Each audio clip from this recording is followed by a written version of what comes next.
مجھے پورے ملک سے مبارکباد کے پیغامات موصول ہو رہے ہیں۔ میں نے مناسب خیال کیا کہ براہ راست آپ سے بات کروں۔ سب سے پہلے میں اللہ تعالیٰ کا شکر بجا لاتا ہوں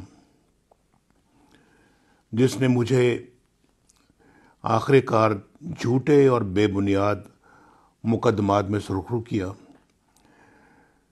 میں آپ سب کا بھی دل کی گہرائیوں سے شکریہ ادا کرتا ہوں کہ آپ نے مجھے ہمیشہ اپنی دعاؤں میں یاد رکھا، ہر طرح کی مشکلات میں میرے ساتھ کھڑے رہے اور ایک لمحے کے لیے بھی میرے خلاف اس جھوٹے پروپیگنڈے پر یقین نہیں کیا۔ آپ کی دعاؤں اور آپ کے ساتھ نے مجھے ہمیشہ بہت حوصلہ دیا۔ آج آپ مجھے مبارکباد دے رہے ہیں، آپ کا بہت بہت شکریہ۔